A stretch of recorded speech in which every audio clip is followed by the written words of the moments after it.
Started. We certainly appreciate everyone being on the call this morning. I believe this is the third webinar of our Southeast District gardening series, so we appreciate everybody's attendance, and hopefully we'll have a good program for you here this afternoon, this morning. So my name is Kyle Weaver. I'm the extension educator here in Switzerland County, and I'm going to be talking about landscape design. Then we'll have Gina Anderson, my colleague from Floyd County, will be joining us talking about plant selection. So as we start our program, I want to give some credit to John Orick and Lindsay Floem, who are also part of this program, putting it together. So I give credit to them for putting this program together, and I've adapted it to some of our needs today. So we're going to be talking about creating a beautiful garden, which is really landscape design 101.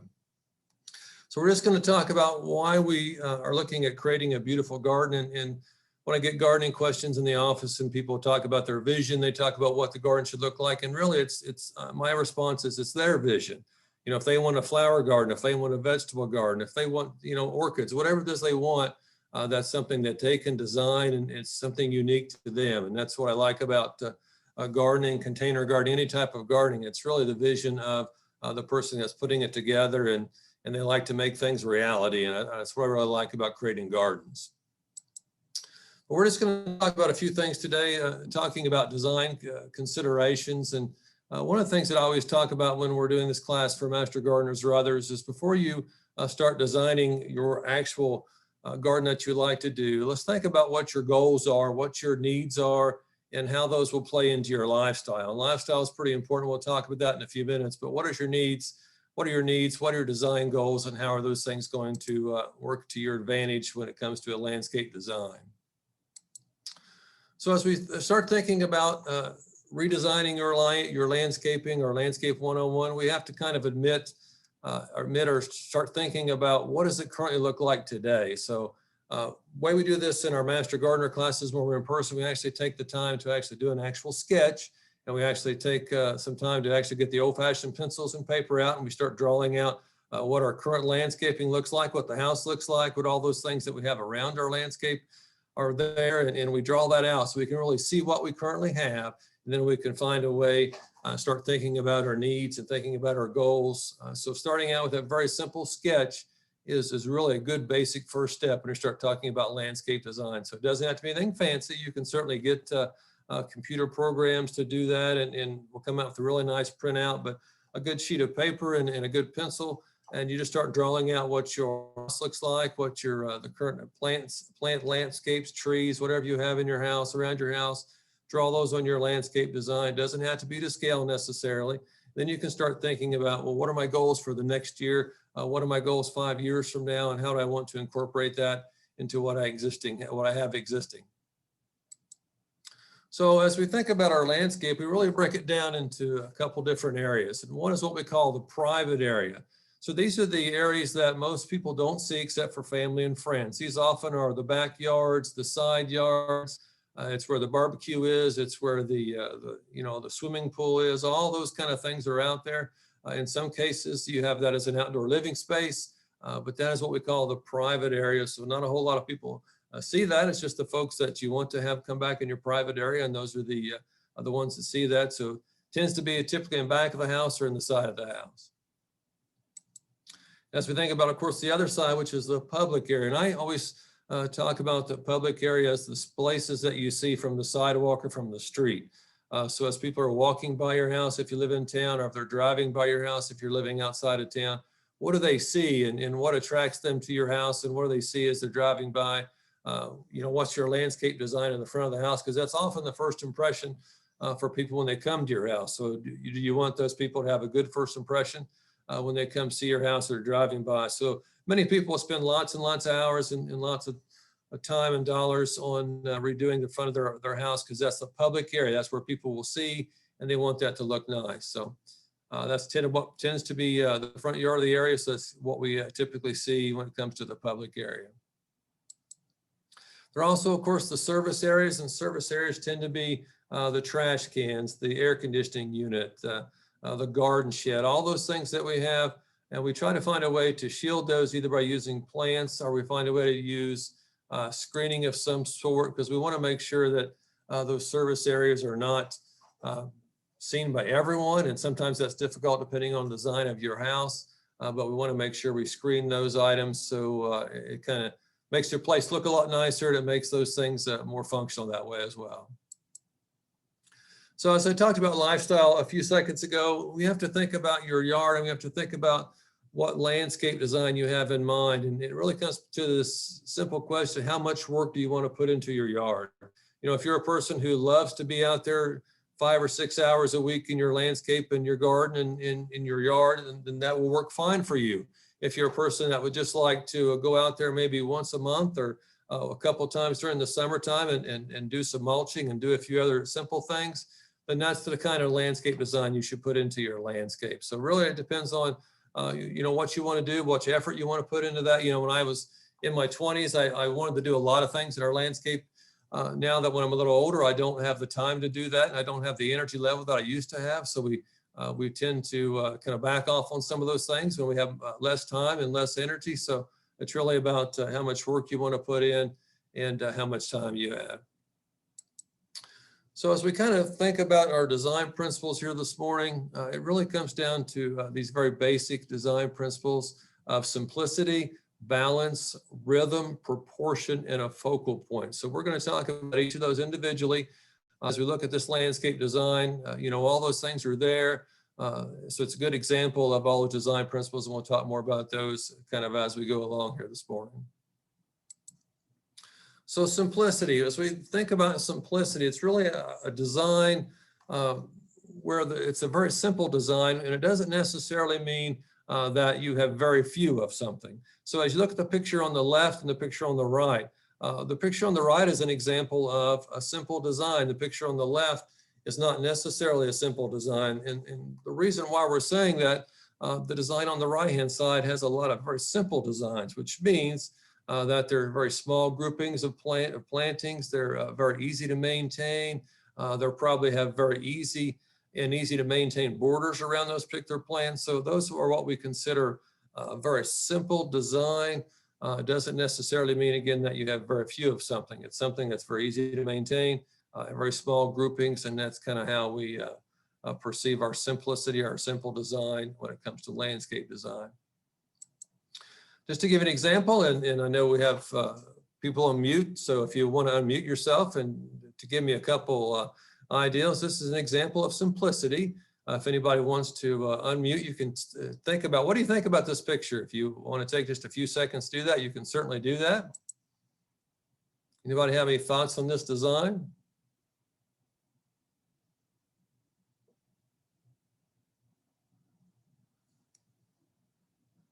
So as I look at this design, look at this example, I certainly do see a very simple design. I see some small groupings and plants, very easy to maintain.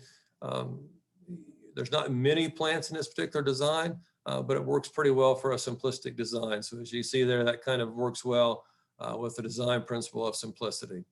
So are there any questions about simplicity? Okay. So we'll start thinking about the next design principle, which is rhythm. And rhythm's kind of an interesting design principle when it comes to landscape design. It's basically a repetition of plants in a landscape. And what that does, it kind of creates what we call a rhythm that directs you towards, in this case, the house. It could be a garden shed. It could be a public area. Whatever your rhythm is, it will direct you to that particular point. So in this case, we have some rows of plantings that will take you down to the front door of this particular house. So that's what the rhythm is designed to do here. In many cases, I see a lot of rhythm landscapes that we have in people's yards and landscape designs, and some of those are intentional, some of those are not. But we look at those rhythm designs, and it's a good way to turn people's focus to something. And we talk about, when we do this in a larger scale, in larger classes, we talk about rhythm, and we give you some examples. And I'll give you an example for those of you that are in Jefferson County. If you've ever been to Hanover College, they tend to have a lot of rhythm plants on that particular campus because it takes you someplace. And maybe it takes you to the front door of the building.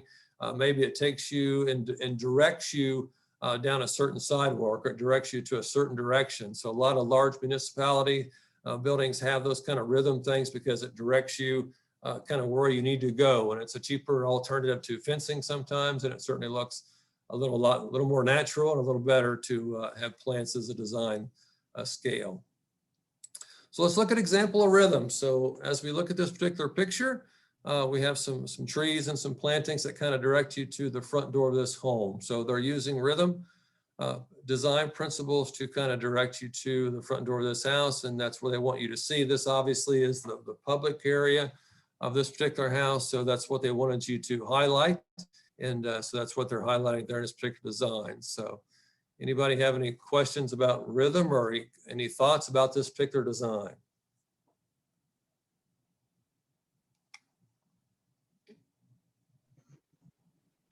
Okay.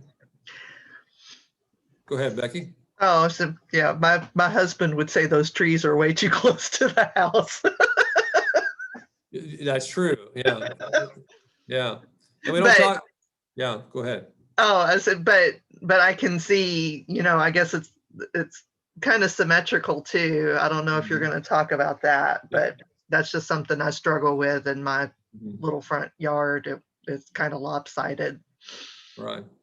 So actually, we'll talk about that in just a few minutes, but this is a pretty good example. And yes, those trees are a little too close to the ground, and there are certainly some negative things to that, which we unfortunately have time to talk about today. But yes, having trees along your foundation can be an issue in landscape design. It's something you need to kind of look for.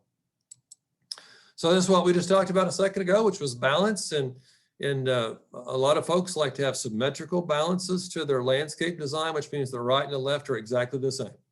And that's perfectly fine. And most landscape designs, especially municipalities and other places, have that kind of balanced look because it makes the builder and makes your particular home look better, and it's what your preference is.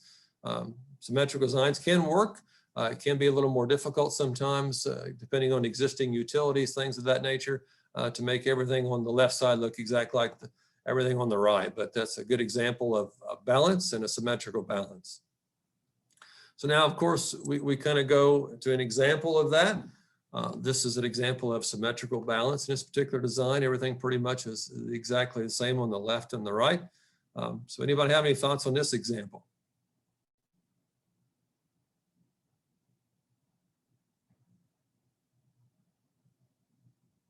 So to me, every time when I look at this, I always think that it needs to be cleaned up just a hair and kind of taken. It's a little bit overgrown for me, but it does certainly have the design balance for symmetrical. So as we think about asymmetrical, and this is for some folks, it's very difficult to accept and to see, but basically in this particular case, both sides of this drawing, left and right, they have equal visual weight, but they're not exactly identical. And it's certainly okay to have something that is not identical on the right and the left-hand side, but it is going to be something that's still going to be asymmetrical because you're going to have both visual weight. You have visual weights that are pretty good on both sides. And this is a good example of that. So you have something to look at in the left and the right. They're not identical, and that's okay. And typically in most people's yards, in their public areas and even their private areas, you tend to see this type of balance. It's asymmetrical, but they're not exactly identical on the left side and the right side. And that's perfectly fine. And most of us like that kind of variety as well. So it's an example of just asymmetrical. So as you look at this house, you have something on the left and something on the right. Everything looks balanced to me, but it's not exactly equal on each side. So this is, again, something that can be difficult for some folks, and this is really no balance.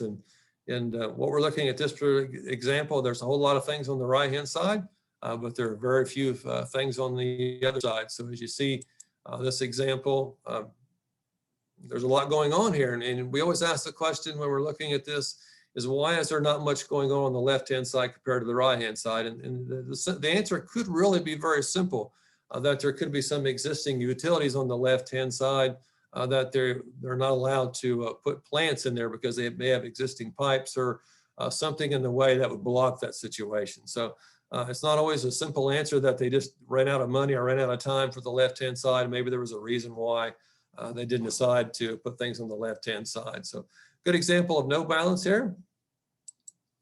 As we think about proportion, which is one of our design skills and one of our design guidelines, proportion is really how big the plantings are compared to the size of the house. So as you look at this particular example, you have a pretty good sized house, and we have some very small planting. And as you look at those plantings, they're obviously too small for this particular house, and the proportion is way off.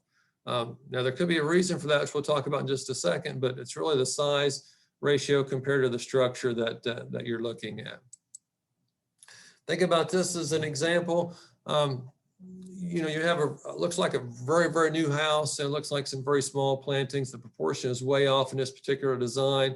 But why is that? And we asked the question a second ago. Why are the plants so small compared to the size of the building? And it may be a situation, it's a new house, it's new plantings, they have not matured as of this point. So, you know, you may still get, 5 or 10 or 15 more years of growth out of those particular plants. And by that time, the proportion will certainly be better. But at this point, it's more difficult to do that. And a lot of times when you're talking about proportion, it may be a budget issue. Now, when you're thinking about landscape design, and we mentioned at the very beginning, doing that very simple drawing, as you start thinking about the future and what your needs are going to be, budget concerns tend to run into that. And, you know, you have to think about your budget. So in order to have something that's large enough to meet your proportion scale, that may be something that's out of most people's budget range. You have to think about what your budget is as well when you start thinking about landscape design. So good example of proportion for this particular landscape design skill. And as we kind of wrap up my portion of the presentation today, we're going to talk about focal point. And really what focal point is pretty simple. It's basically, where does your eye go to first? So in this particular case, we have lots and lots of things that are kind of your eye goes to first. Typically, you would think it would be the front door of a building, which is a public area, as we saw in some of the examples before.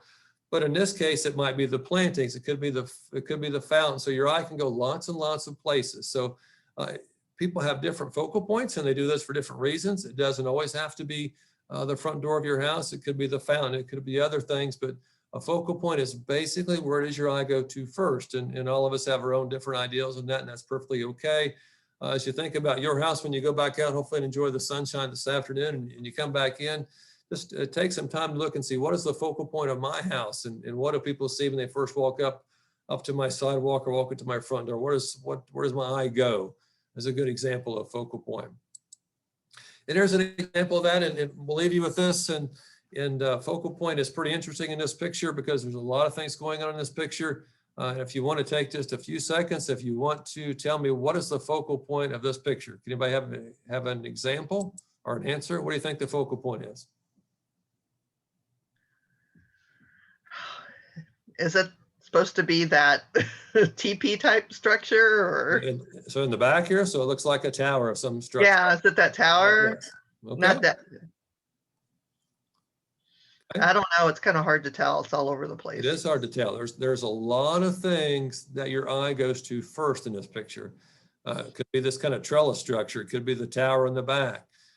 Could be some of the things on the deck here, some of the plantings. What's interesting about this picture, and we always spend a little time on what we tend to overlook it though, is for some reason we have this little triangle here. You see that? And it takes you to the corner of the deck. That, to me, every time I look at this picture, my eye always goes to this center point. It goes right up that triangle to that corner. And I'm guessing that was probably not the design originally. My guess is maybe the landscaping decking was kind of put in there, and it kind of changed the focal point at one point. But I'm guessing they didn't want you to see the corner of their deck, which is kind of what my eye always goes to. So as we step back and we look at our landscape design, just take a few minutes to kind of look at what that focal point is, and see if it's what you intended. And maybe things have changed over the years. Maybe your plants have matured more and your focal point has changed. So certainly take time to look at that focal point. So I'm at the end of my portion of Landscape Design 101. And this, of course, was just a very basic introduction to Landscape 101, and certainly open to, in just a few seconds, of questions. I'm going to stop share so Gina can get her presentation ready. So anybody have any quick questions about landscape design? So how would you correct that where you wouldn't see the triangle? Well, in that case, what I would do if it was my particular property, I would take and extend that deck so that triangle no longer exists. So I would basically put an entirely new side on that landscape design, on that decking, so you wouldn't see it at all. Or you could also put some container, something to kind of break up that corner, which would have time for today, but you can also put some different types of containers and plans to do that as well. Okay, thank you. So very good. Yeah. What do you do? I guess like every suburban house I see has like a big mass of garage and driveway off to the side. So how do you take that into consideration when you're looking at your landscape design? Well, that's actually a very good question. What you have to think about is not just today. You have to think about what it's going to look like 10 or 15 years down the line. A lot of people will put trees on one side of the garage door and one side of the other. It's really good when they're 3 foot tall and they look really good in that planting. 15 years down the line, when the tree is overtaking your garage, you can't get your car in or out of the garage, then it becomes an issue. So thinking about landscape design is thinking about what it's going to look like 10, 15, 20 years down the line, because you certainly don't want to have to take those plants out when they become a problem. Okay, very good question. So Gina, I'm going to turn it over to you at this time. Okay, do you see the correct screen? I don't see a screen at all, actually. Oh, did it stop sharing? Well, there you go. It stopped sharing on me. Way to go. Now do you see the right screen? Yep, you're good now. Thank you, Gina.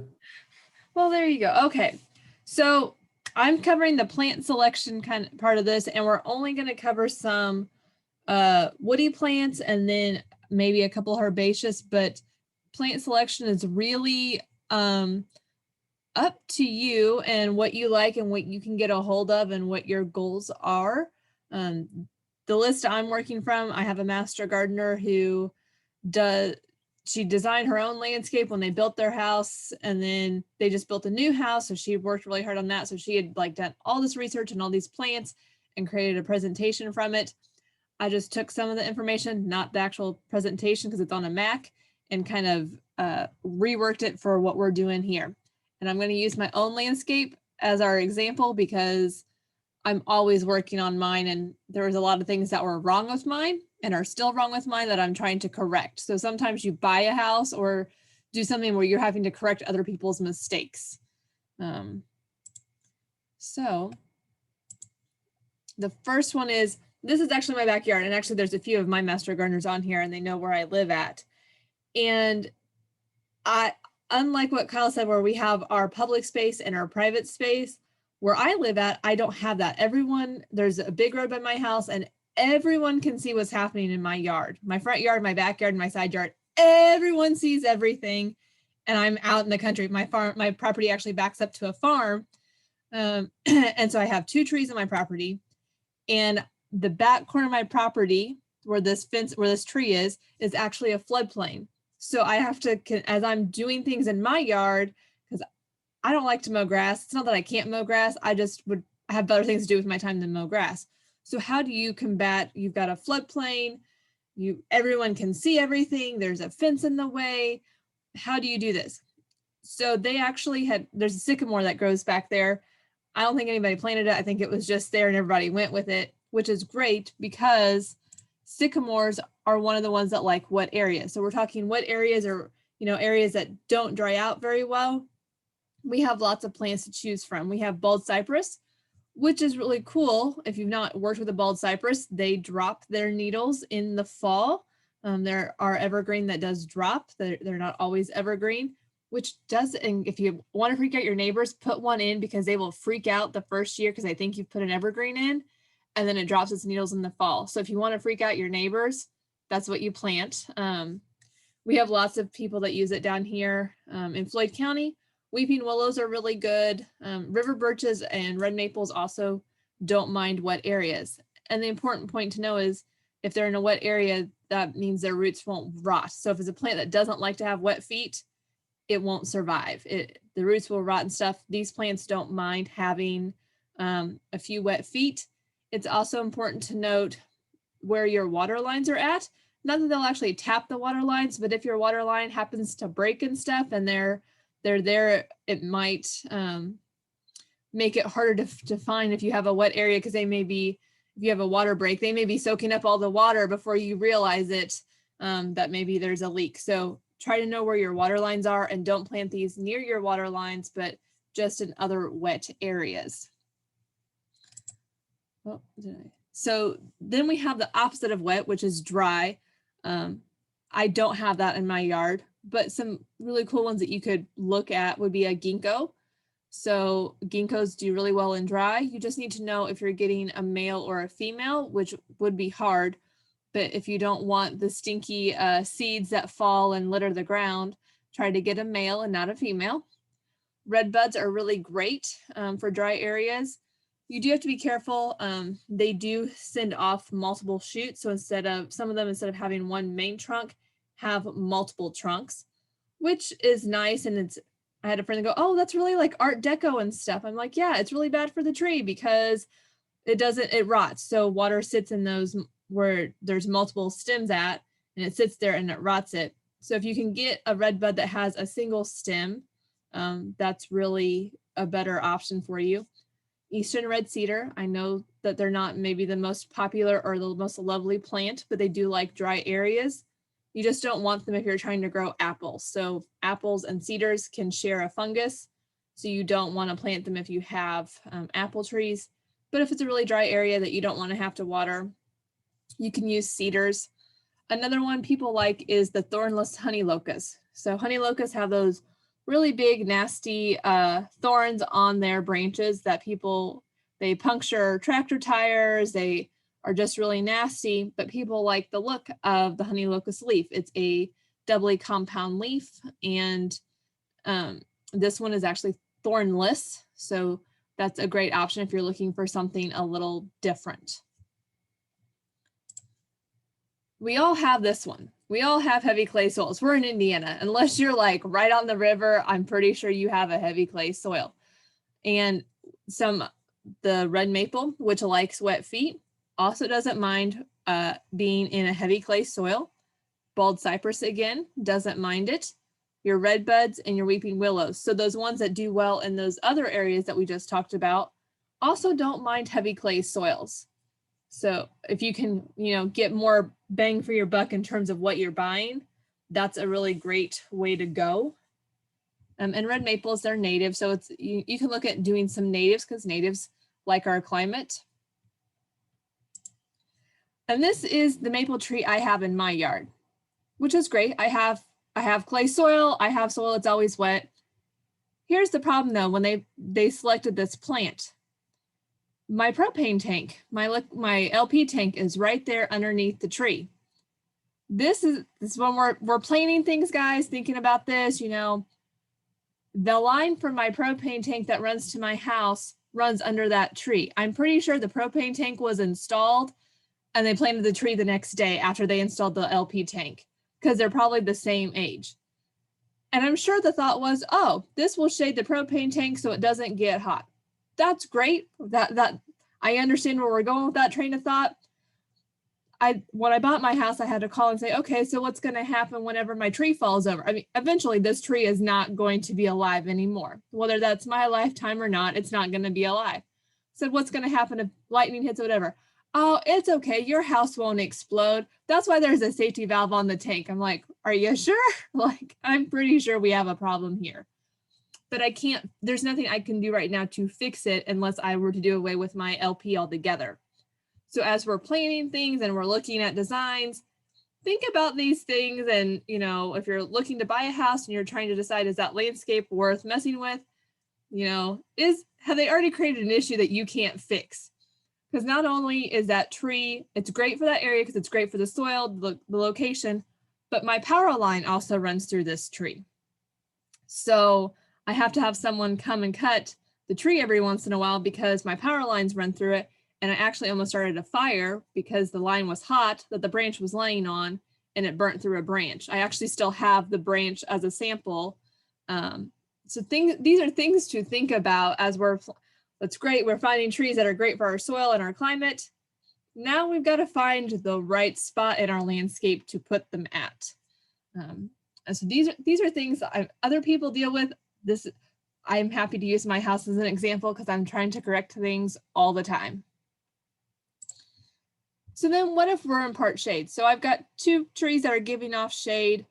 Maybe I want to put something else in there to give me some more shade, or I need, your house is giving off shade because it's a 2-story house or a 3-story house, whatever. What can you plant there? Well, your red buds again. They do well in dry areas. They like clay soil. They can also handle some part shade.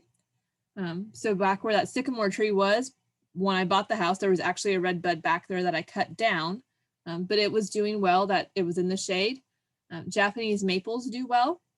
And then Coosa dogwoods also do well in the shade. So if you've got a house that's throwing some shadows, these would be some great plants that you could use for that. I have a Japanese maple. So this is actually the front of my house. And they put this, the previous owners put this plant in there because the house had been hit by a car, which was fine. They were trying to fill in the space. They wanted something big there. And I think they had a dual purpose. I think they were also trying to make it so if someone were trying to break into the house, they couldn't break into the windows because all the windows are very accessible. And that's something to think about as you're designing around your house. Okay, well, what can I plant to deter people from trying to get into windows? So I get where they were going with this. Unfortunately, where that tree is, my water line runs into my house and it's right in the corner and I can't get to the gutters. So the trees in the right location for growing is just not in the right location for everyday use. So I actually have now cut that tree down because it was more important to me that I could clean my gutters than it was if someone was going to break into my bedroom window or not. But again, it's still in the shade. It gets some morning sun and that's it. And it did really, really well. But it's just in the wrong spot. Had they pulled it out maybe 2 feet from the house, although it's still been on top of the water line, probably wouldn't have had a big issue with it and wouldn't have had to cut it down. But these things to think about. I don't know about you all, but we've been getting a lot of wind recently. It sounds like a freight train usually runs by my house. West Lafayette has the same thing, lots of wind. So there's a few trees that are wind tolerant. One would be that eastern red cedar. Another one is a southern magnolia. There are several trees that are not wind tolerant, and that would be like your Bradford pears. So if you're in a windy area and stuff, I would avoid the Bradford pears because they do not like wind. There's also a couple of pines that don't do well with the wind. But if you're in a big, wide open plain area, you might look for some more wind tolerant plants. Now we're going to switch when we're going to talk about some shrubs here because we've kind of covered our trees. What about our shrubs? So if we're talking some deep shade, our oak leaf hydrangeas do really well. So do rhododendrons and viburnums. So if we're talking lots of, over 6 hours of shade, these are some plants that would do really well for that. Okay. Now we've got our shrubs for dry areas. Oh, sorry. Let me go back. Sorry, I got a little happy there with my mouse. So shrubs for dry areas, these would be junipers. Okay. They don't always have the best smell, but they do really well in dry areas. Forsythias are ones, they have a great yellow color to them in the spring. And then cotoneasters. I don't see them used as nearly often as they used to be. I used to work in the landscape industry, and about every house that we went to, I felt had cotoneasters there. I haven't seen them as much, but those are really good ones for dry areas, and they have a unique look to them. So then we have some evergreen shrubs. These are all pretty run-of-the-mill. Your yews, your junipers, and your boxwoods are all pretty run-of-the-mill. You can find them in all shapes and all sizes. Yews do it really well if you're close to a road and maybe have a lot of salt come off in the winter. They do handle salt pretty well. Boxwoods maybe not as much, but you can cut most of that out. So I have both. I have 2 of the 3 in my yard. I have yews and I have boxwoods. The porch was rebuilt, I don't know, about 10 years ago after the car hit the house. And they put boxwoods there, or the yews there. So the yews are right in front of my porch here.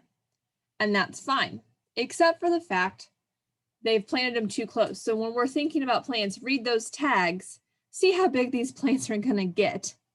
Because I now have to rip them out because I can't do any work to my porch. If I need to do work on the roof or on the railings and stuff, I can't do it because those yews have gotten too large.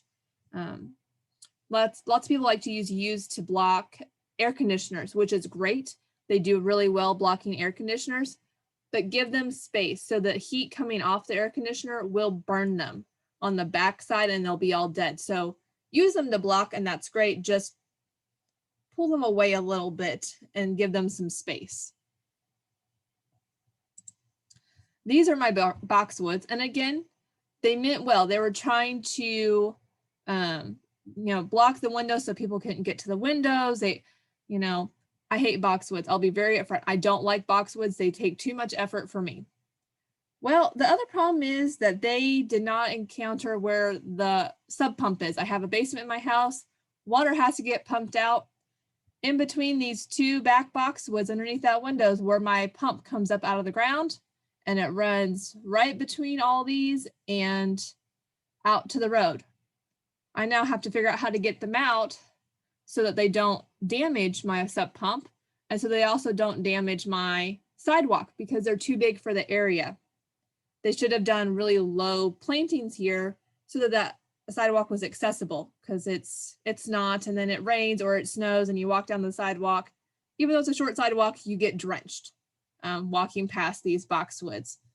So keep that in mind, that you want to keep a little bit of a distance. It's good to have plants near sidewalks in your house, but keep some distance so that you don't get drenched when you're walking by them. So shrubs that can handle some high pH would be your little leaf boxwoods and your flowering quinces. So flowering quinces, again, another really neat one that it probably isn't used a lot, but it is a neat plant. And then, so what areas? We have Ninebarks. So Ninebarks are native that you can use. Virginia sweetspire and button bushes are all great ones for wet areas. Lots of people use them. You can get them pretty easily if you want to do a large planting, like 100 of them. You can get them from the state nursery because they are native. And so I actually have a Ninebark. It's kind of hard to see, but it's this purple plant in the corner of my house. So like I said, everyone can see everything in my yard and my neighbor's yard just because of where we're at. And where this purple plant was, there used to be a viburnum there. So it told you all you can plant viburnums. They do well in shade and stuff.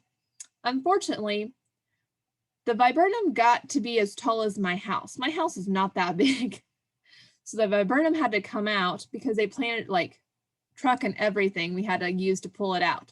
So keep these things in mind, but I could replace it with the Ninebark, kind of still cover that corner and start to define my landscape, but my Ninebark's not going to get, 8, 9, 10 foot tall either. So think about that as you're doing it. And I did a landscape goof. I have some ornamental grass over here in the corner because I have a radon emission system. Should not have planted this ornamental grass. It's a zebra grass, and I can't keep it under control, and it keeps creeping out into the yard.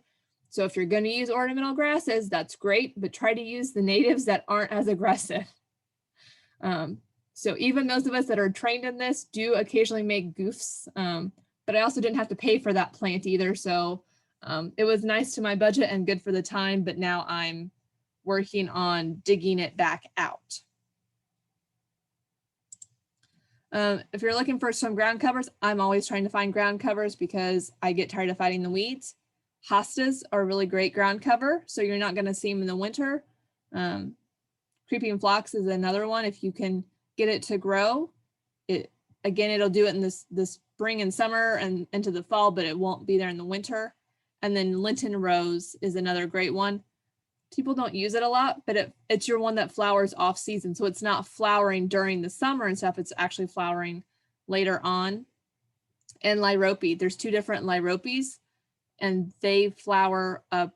They either have a white flower or a purple flower, and those grow really well and do really good as a ground cover and also to help hold the soil in. So if you have a slope, you can plant lyrope there and it'll do well to hold the soil into place. Let's see. And so this is the vein of my existence here is my ditch line. And it's a work in progress, but we kind of screwed it up in terms of all these great little orange flowers are a type of cosmos. and that's great and all, except they get about 3 to 4 foot tall. My driveway is not that big and I have to back out of it. So if I'm planting things in my ditch or something, or you're trying to get out of your driveway, think about your line of sight so that you're not planting things that are gonna interfere with you getting out on the road. Yes, they're plants, and I can see past them because they're not that big, but I wasn't intending to have something that was 3 or 4 foot tall there. I was looking for something shorter so that I didn't impede my line of sight. Could you put like pollinators there, like coneflower and stuff? It's a work in progress for natives, just so I don't have to mow it because I fell one too many times while mowing that ditch line. That's why it's being switched over to flowers. But keeping in mind what perennials you're putting in, how big they're gonna get, and how tall just for that line of sight is really important. And that is my presentation, and I'll stop sharing. And I saw there were a couple of questions in the chat. Yeah, so one of you had a neighbor that their pear tree broke up. Yeah, pear trees don't do well. So let's see, Becky has a Japanese maple that you cut down. It was in the wrong spot. Any tips on getting the roots out so it doesn't grow back? And the only way to do that is like with a root killer. I actually have, I think I bought like a powder or something that I'll have to drill into the stump to put it in there. It'll take a little while. I don't know, Kyle, do you have any suggestions for getting stumps out except using a stump killer? Yeah, a stump killer is usually the way to go. It's not easy. And it takes time. I think that I read online, Yeah. it takes like 6 to 9 months or something like that. Should have done it last summer, ran out of time. It didn't get done, but that's okay. What other questions? I feel Kyle and I may have just like turned the fire hose on all of you and you're like, oh my gosh, my landscape's all wrong, or I shouldn't have done this, or crap, what am I thinking? Why am I redoing my landscape? Questions, you all can unmute and ask, or you can. Hey, Gina, I noticed you said you have a lot of wet area in your yard.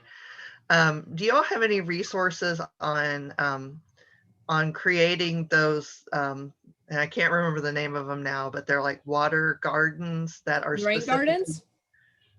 I'm sorry, what did you say? A rain garden? Yes, to capture the runoff, because I have some low areas in my yard that I was thinking about doing that, but I can't find any resources. Yeah, we actually have lots of resources for that. And that's, so you saw one side of my ditch. The other side of my ditch is actually getting planted in plants that don't mind wet feet, because that side of the ditch always stays wet. We just have, where I'm at has a high water table, and lots of your native plants do well in wet areas. So, but Kyle, did you make a note, or do you want me to make the note to send out? Yeah, well, I'm sorry, what was the name on who was the person asking about rain It was gardens? Becky.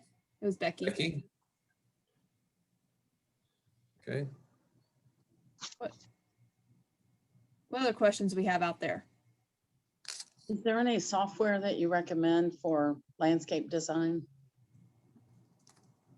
Is there any for the public? The only one I can think of that I used to use was CAD, and I don't know that the just general public can use CAD.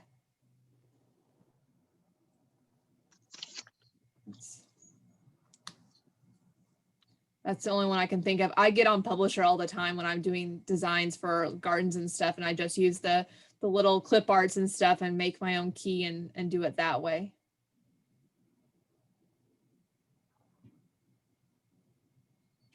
What other questions? We have about 15 minutes left if anybody has any other questions.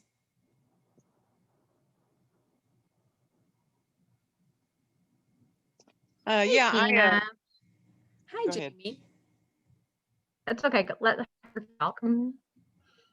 Mary, you want to go first, and we'll go back to Jamie. Okay. Yeah, I inherited my parents' home last summer, so I've been slowly kind of getting rid of some of the old stuff. Mom, was up in age and kind of let some stuff go. And I was looking around, the backyard, and boy, it's really getting pretty woolly, the last few years.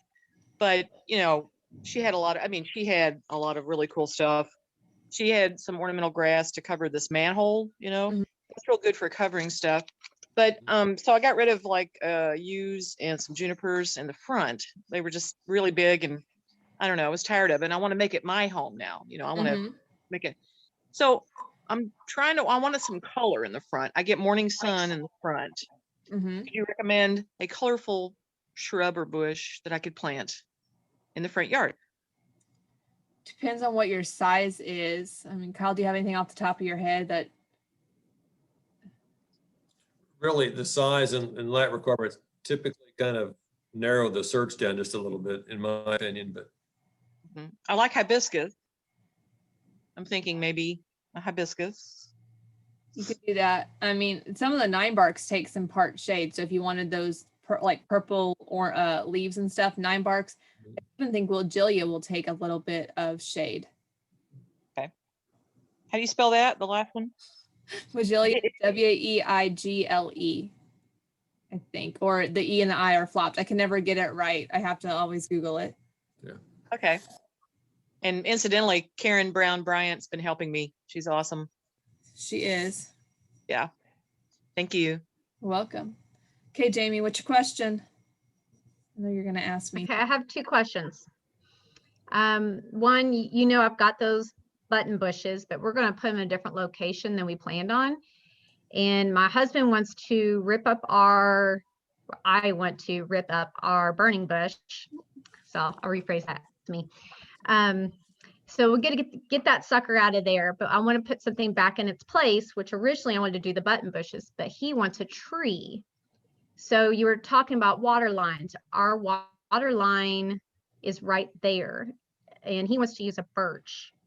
Would a birch be a good idea right there, or something else, because we don't want to interfere with the water line that's nearby?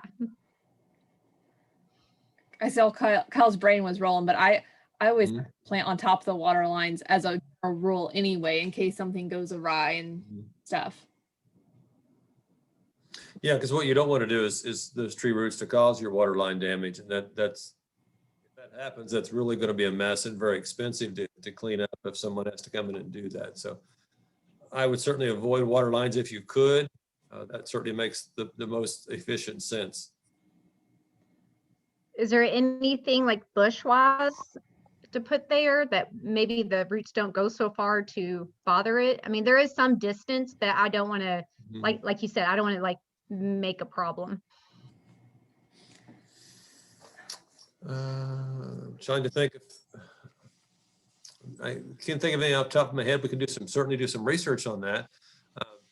But again, you want to make sure that your root depth doesn't become an issue for you 5, 10, 15 years down the line. Because what it becomes an issue is, 20 years from now, you're a little bit older and you don't have time to get the dirt shovel out and dig all the roots out. So that's where it becomes an issue. So Gina, do you have any types of shrubs off the top of your head? No, I was looking to see if she had a list of some that were a little bit more shallow rooted, but Yeah.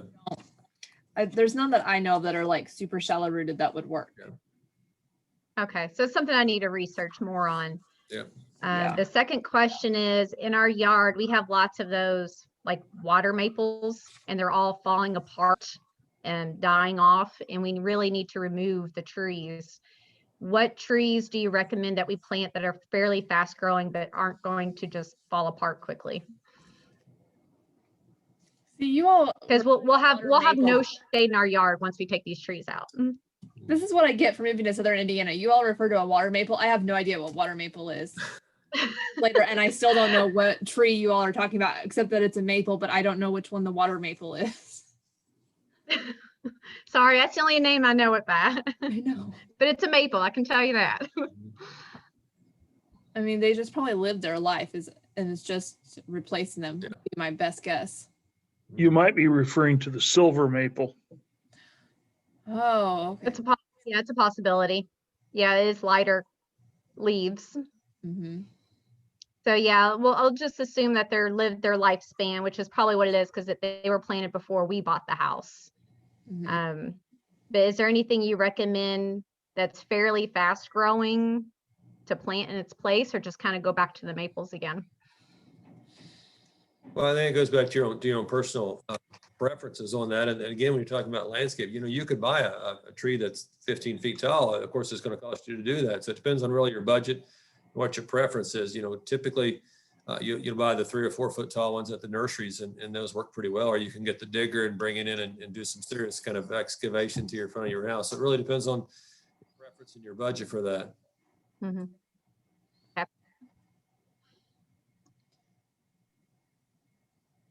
Any other questions? This is this is a different topic, but something on my mind. Duke had to come out and dig in the summer of 19. And of course they do the old seed and straw, well, lo and behold, now I had to have the plumbers out and put a new pipe in. So I've got this big, mound of dirt, and they did the old seed and straw. And of course my parents, God bless them, they always use True Green and everything. I don't want chemicals. So any suggestions how I, get my lawn back this year?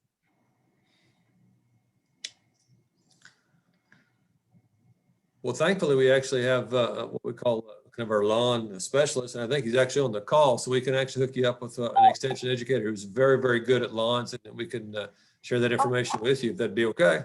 Oh, yes. Pops up. There he is. Yeah, as he Hey. just unmuted himself. He's ready to answer the question. Yes. So the bad thing is in the spring, it's not really a great time to do any sort of seeding your lawn. So, I mean, you'll have decent results, but you're probably going to end up reseeding again in the fall, which is unfortunate, but it's just one of those things. In the spring, basically, you'll get anything. You might get some of the seedlings to grow, but then once we hit summer, they're too immature and they just won't survive the summer stresses.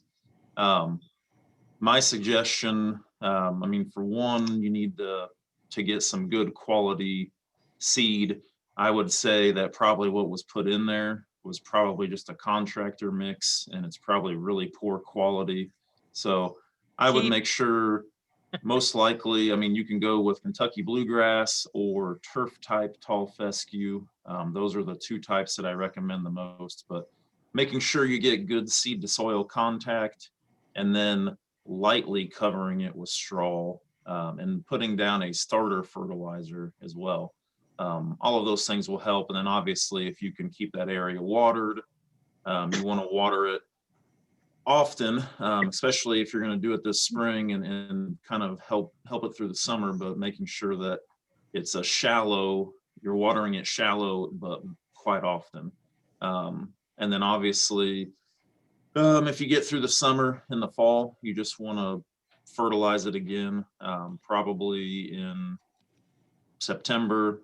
You could, depending on how much you want it, how badly you want it to come in, I would say applications of fertilizer in September, October, and even November will help. So, but if you want to talk more about it, or I can email you some stuff or whatever, we can do that after the fact. Yeah, that'd be great. Yeah. Thank you, Jeff. Any other questions from the group? Those are great questions.